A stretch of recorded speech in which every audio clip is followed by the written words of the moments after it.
सुप्रभात, good morning. सीधा सौदा के आज के इस मंडे एडिशन में आप सबका स्वागत है।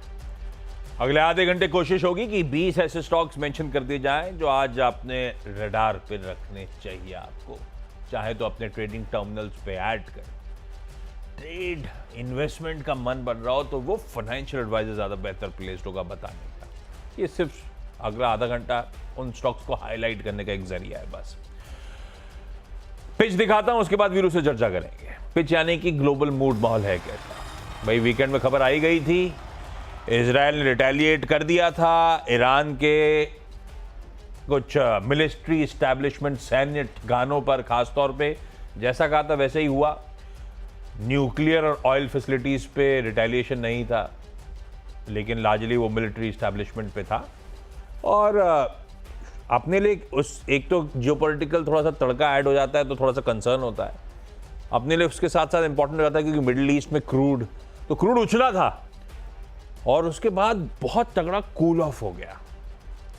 तो हमने एक्चुअली जो प्राइसिंग कर रखा था फ्राइडे को $74-75, वो अब तो $73 के नीचे इस मिडिल ईस्ट क्राइसिस के बीच में कामकाज हो रहा है। तो वहां से तो अपने लिए क्यू एक्चुअली पॉजिटिव है कि रिटेलिएशन सदा हुआ था और क्रूड करेक्ट कर गया। अभी चर्चा नहीं कर रहा हूं, लेकिन रशिया यूक्रेन क्राइसिस और एस्केलेट हो रही है। नॉर्थ कोरियन सोल्जर्स पहुंच गए वहां पे भाई साहब। वो बात किसी और दिन के लिए, अभी बाजार उस पर तवज्जो नहीं देगा तो अपन समय वेस्ट नहीं करते। बाकी कुछ दिक्कत नहीं है। यूएस में मिला जुला फ्राइडे को कामकाज हुआ था। नैस्डैक एक रह गया था रिकॉर्ड हाई छूने के लिए, जड़ दिया उसने रिकॉर्ड हाई। ज्यादा इंपॉर्टेंट, आज सुबह के फ्यूचर्स बढ़िया मजबूती के साथ यूएस के ट्रेड कर रहे हैं। एक रीजन हो सकता है उनको भी अच्छा लग रहा है जो क्रूड करेक्ट कर रहा है। तो हैंडओवर तो ठीक ठाक है, ले दे के ठीक ठाक है। वीरू, ऐसे में अप्रोच क्या रख रहे हो आप? निफ्टी को लेकर मन क्या बन रहा है? देखिए आशीष, गुड मॉर्निंग। देखिए आशीष, मन तो अभी ये है कि अभी 24,000 और साथ ही साथ 24,350-400 की रेंज में हम हैं। अभी तक एक भी सिंगल डे आशीष कोई शॉर्ट कवरिंग नहीं आई है। देखिए टाइम फ्रेम के मुताबिक मंथली कॉन्ट्रैक्ट में, मतलब लास्ट वीक में शॉर्ट कवरिंग आनी चाहिए, बट अभी तक वो जनरेट नहीं हो पा रही। दैट मीन्स बाजार में कन्विक्शन नहीं है, कॉल राइटर्स के ऊपर आने का कोई भी कन्विक्शन नहीं है। और एक और चीज़ जो कि शुक्रवार को नेगेटिव हुई आशीष, वो था फाइनली जिसका भय था, जिसका डर था, 51,000 निफ्टी बैंक पे वायलेट हो गया। तो हमारे पास सारी थ्योरीज जो हैं वो नेगेटिव हैं इस वक्त। शॉर्ट कवरिंग के लिए 24,400 के ऊपर निकलना ज़रूरी है, पहला कॉल राइटर का जोन, और निफ्टी बैंक का 51,100 को रीगेन करना जरूरी है। जब तक ये दो चीज़ें नहीं होती ना आशीष, तब तक अब दोनों ही इंडस्ट्रीज पे वो 200 डेमा का फियर बना रहेगा आशीष। डाइसी है, कॉशियस रहें, यही तरीका है। पर आई एम श्योर आपने वीकेंड पे पढ़ाई शुरू करी होगी। कुछ तो क्वालिटी कहीं ना कहीं किसी भाव पे हिम्मत करनी पड़ेगी अपन को। तो अपनी खुद की कन्विक्शन पर जब पढ़ाई करेंगे ना तो भरोसा ज़्यादा बढ़ेगा उन स्टॉक्स पे। किसी की सुने हुए लेंगे तो हमेशा फ्रेजाइल रहेगा, माल छोड़ने का मन करेगा। एक बार पढ़िए, अच्छे स्टॉक्स ढूंढिए, खरीदिए, एक्यूमुलेट करिए, खरीदिए नहीं, एक्यूमुलेट ज़्यादा बेहतर वर्ड है। खैर, डॉक्टर रेड्डीज लेबोरेटरीज पहला स्टॉक है, हरे में रख के ले जा रहा हूँ। फार्मा है, ऐसा नहीं कि स्टॉक करेक्ट हो गया है। ये स्टॉक अपने हाईज के आसपास, ये मेरे ख्याल से ₹500 ऑफ हाईज ही ट्रेड कर रहा है। खैर, फार्मा डटा हुआ है। आज एडजस्टमेंट प्ले आउट होगा, बढ़िया पेडिग्री है, बहुत ज्यादा शेयर बाजार में है नहीं निफ्टी कंपनी के, इसके इसीलिए हमेशा प्रीमियम कमांड ही करता है ये। Doctor Reddy's laboratory stock split है आज, एडजस्टमेंट का दिन है, एक्स डेट है। ₹5 की फेस वैल्यू ₹1 में तब्दील हो जाएगी आज से। तो एडजस्टमेंट प्ले आउट होगा, होपिंग उसके बाद थोड़ा सा एक्यूमुलेट हो रहा हो स्टॉक, ये एजम्पशन है। डॉक्टर रेड्डीज लेबोरेटरीज को इसीलिए ग्रीन कर दिया। नतीजों पे बैंक ऑफ बड़ौदा के नंबर्स अच्छे लग रहे हैं। अब बाजार का मूड कैसा रहता है ये तो नहीं कह सकता, लेकिन नतीजों के लिए थम्स अप है। हेडलाइन नंबर्स, एनआईआई में 7-7.5% का जंप था, मुनाफा 23% बढ़ा। एसेट क्वालिटी में तिमाही दर तिमाही, हेडलाइन नंबर साल दर साल देखते हैं अपन, asset quality Q on Q review करते हैं। बढ़िया ग्रॉस एनपीए, नेट एनपीए, कोई कंप्लेंट नहीं। दूसरी तरफ रिटर्न रेशियोज, क्या बढ़िया रिटर्न रेशियोज। आरओए 1.3%, चाहे साल दर साल उठाइए, क्यू ऑन क्यू उठाइए, बढ़िया एक्सपेंशन। आरओईज बढ़िया एक्सपेंशन। बैंक ऑफ बड़ौदा ने बढ़िया नंबर्स डिलीवर करे, नंबर्स, और खास तौर पे जिस एनवायरनमेंट में कंसर्न्स पीयर्स के साथ हैं उसको देखते हुए तो नंबर्स अच्छे हैं। अब ग्रीन रहेगा नहीं रहेगा पता नहीं, नंबर्स के लिए ग्रीन कराना है। तीसरा टोरेंट फार्मास्यूटिकल्स, हालांकि नंबर अच्छे हैं पर लार्जली जैसा एक्सपेक्ट करा जाता वैसे ही है और स्टॉक कंसोलिडेट करे चले जा रहा है। ये उन स्टॉक्स में से हैं जो गिरे ही नहीं है, 6 महीने का चार्ट उठाइएगा, ये हायर लेवल्स पे कंसोलिडेट कर रहे हैं। तो अब इनलाइन नंबर्स पे कैसे बिहेव करेगा पता नहीं, पर नंबर्स ठीक है एनवायरनमेंट को देखते हुए। आय 9% बढ़ी तो एबिटा 14% बढ़ा, मार्जिन 150 बेसिस पॉइंट्स एक्सपैंड हो गए, मुनाफा 17-17.5% बढ़ा। नंबर्स अच्छे हैं पर ये लार्जली इनलाइन नंबर्स है, तो ऐसा नहीं है कि नंबर ऐसे हैं कि स्टॉक वो चलने लगे, पर ग्रीन ही रखते हैं क्योंकि कंपनी ने डिलीवर करके दिया। 3 हो गए वीरू।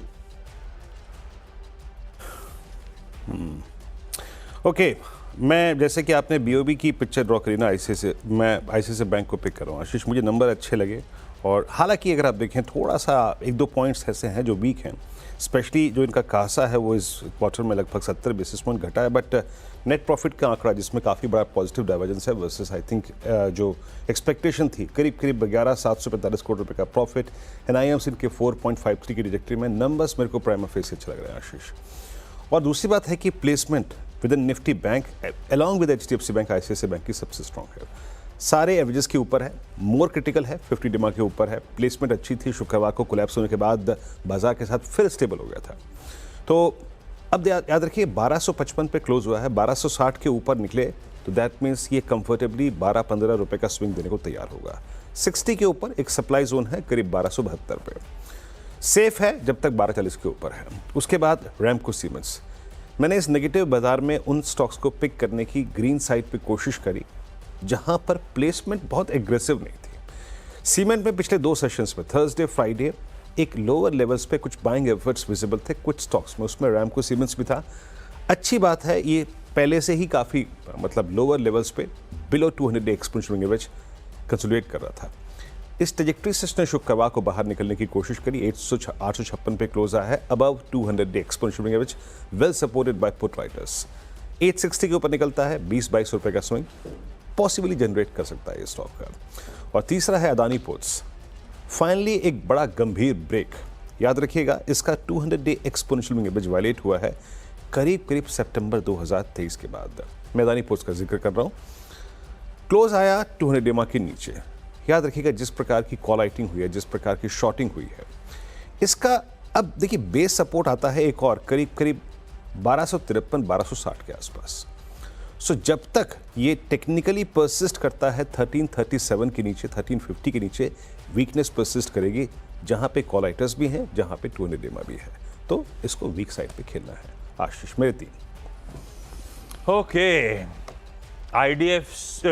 आईसीआईसीआई बैंक और बैंक ऑफ बड़ौदा तक कहानी सीमित है, पेन बाकी हर जगह दिखेगा आपको, तो उसी पे आता हूं। आईडीएफसी फर्स्ट बैंक, इसको लाल ले जा रहा हूं, बिल्कुल पेन विजिबल है।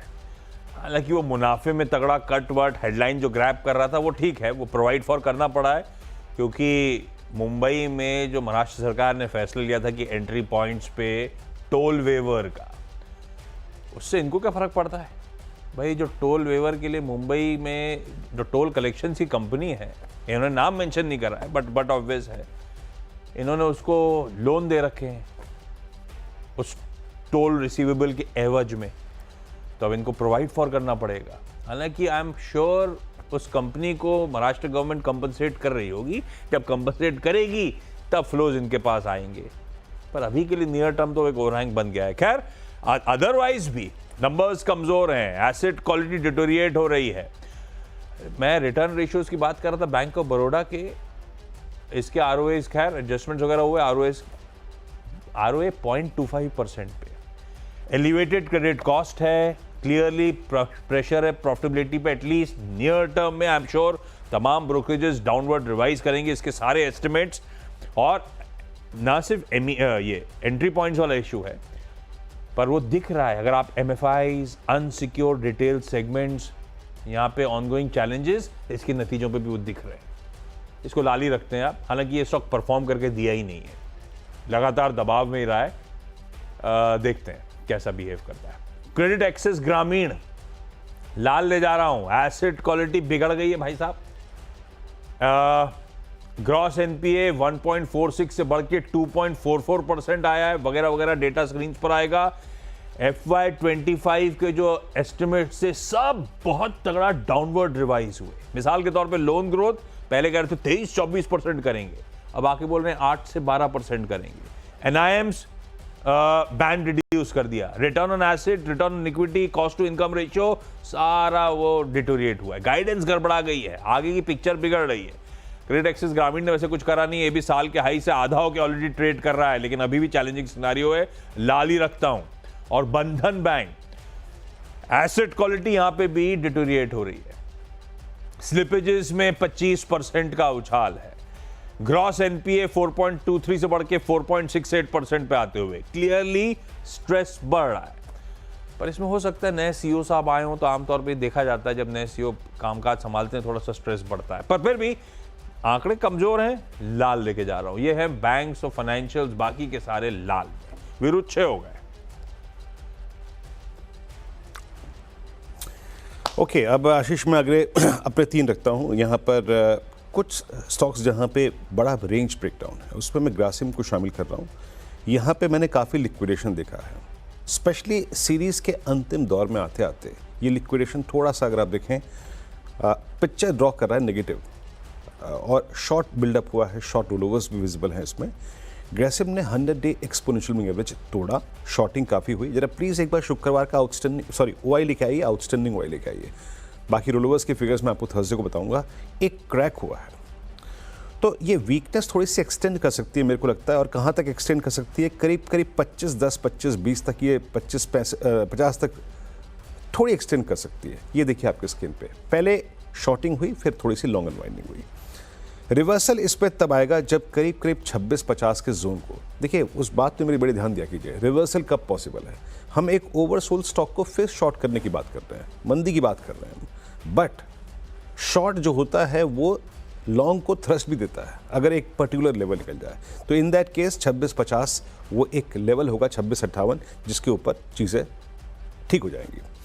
बाकी हीरो मोटोकॉर्प बड़ा ही, अगर आप देखें ऑटो सेगमेंट में इस वक्त क्रैक है, और 200-डे एक्सपोनेंशियल मूविंग एवरेज इसने भी ब्रीच किया बहुत बड़े वॉल्यूम्स के साथ। और साथ ही साथ याद रखिएगा CY24 4 जनवरी 2024 से लेकर एक रेंज आ रही थी जिसका बेस था करीब 5037 पर, वो वायलेट हो गई। क्या टूट गया? 5000 का साइकोलॉजिकल लेवल। क्या हो गया? 200 डे में टूट गया।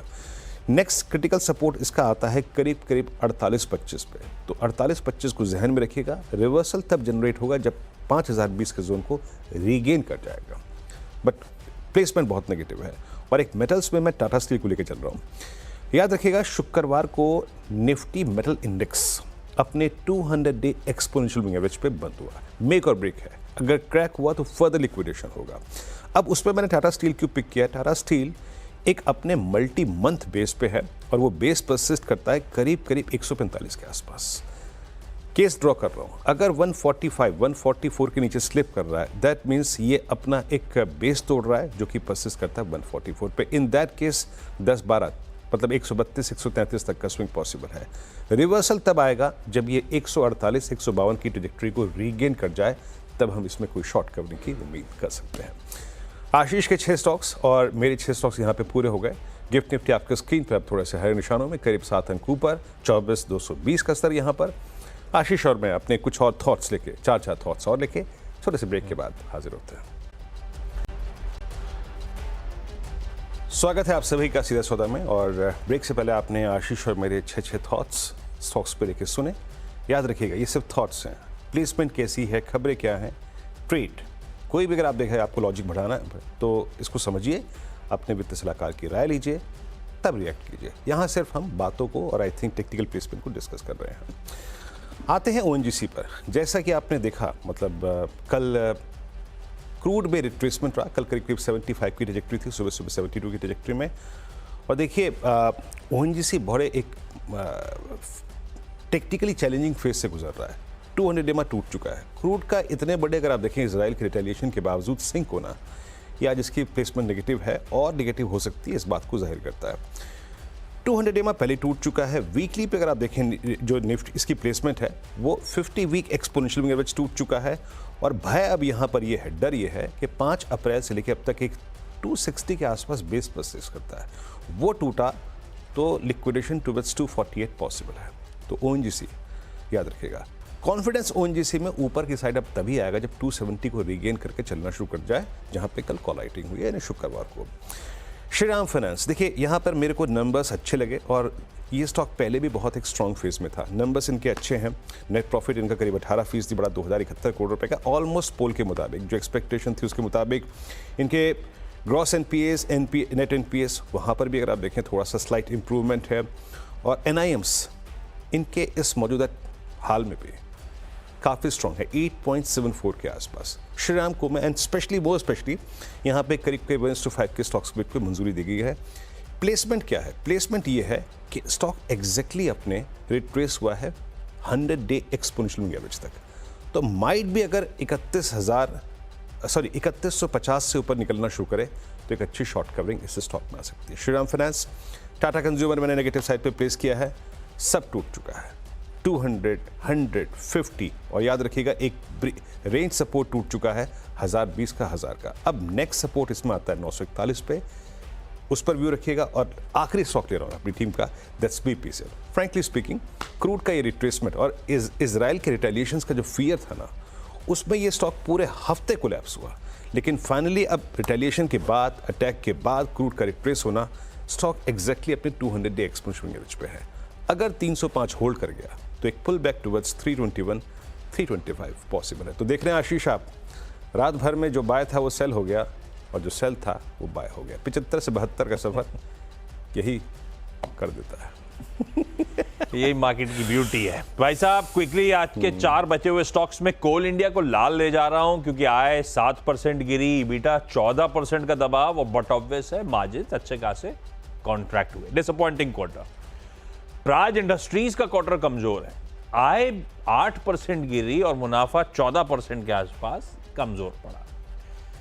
एजीज लॉजिस्टिक्स का क्वार्टर कमजोर है, आय में उछाल है पर उसके सामने मार्जिन्स ऑलमोस्ट 17% वाले 13% के नीचे आए, 400 बेसिस पॉइंट्स का डिक्लाइन है और मुनाफा फ्लैट है। मैक्रोटेक डेवलपर्स के नंबर्स अच्छे हैं, इसके साथ एंड कर रहा हूं। नंबर्स आपकी स्क्रीन पर आएंगे। और खैर, देश की सबसे बड़ी रियल एस्टेट कंपनी आज की डेट में, एमएमआर रीजन में तो जलवे हैं इसके, नंबर्स अच्छे हैं और स्टॉक अच्छा खासा 1700-1800 से शायद करेक्ट हुआ है। ग्रीन रखते हैं आज के लिए, पर रियल एस्टेट है, डीएलएफ ने डिसअपॉइंट कर रखा है, पता नहीं पूरा सेक्टर कैसा बिहेव करेगा। 10 स्टॉक्स पूरे। क्विकली छोटा सा ब्रेक के उस पर जब लौटेंगे तो इन टीम्स का एक क्विक रैप अप फिर से। और याद रखिएगा, ये थॉट्स हैं, ये विचार हैं नंबर्स पे और टेक्निकल प्लेसमेंट्स पे। ट्रेड कोई भी लें, अपने वित्त सलाहकार की राय रहे। आज जिन स्टॉक्स को मैंने ग्रीन साइड पे प्लेस किया है उसमें आईसीआईसीआई बैंक है, नंबर्स, और श्रीराम फाइनेंस और numbers. Ramco cement place strong, base पे है स्टॉक, बीपीसीएल क्रूड का रिट्रेसमेंट। बाकी अगर आप देखें, Adani ports, Grasim, hero MotoCorp, Tata steel और ओएनजीसी और टाटा कंज्यूमर बड़े क्रिटिकल एवरेजेस वायलेट हुए। आशीष। ओके, मेरी 10 की टीम आप लोगों की स्क्रीन पे किसी ना किसी खबर की वजह से रडार पे है। Doctor Reddy's, Bank of Baroda, Torrent Pharma और मैक्रोटेक डेवलपर्स यानी कि लोधा हरे में, पर IDFC First Bank, Credit Access Grameen, Bandhan Bank, Coal India, Praj Industries, even Aegis Logistics, ये सब नंबर्स पे लाल में रखे।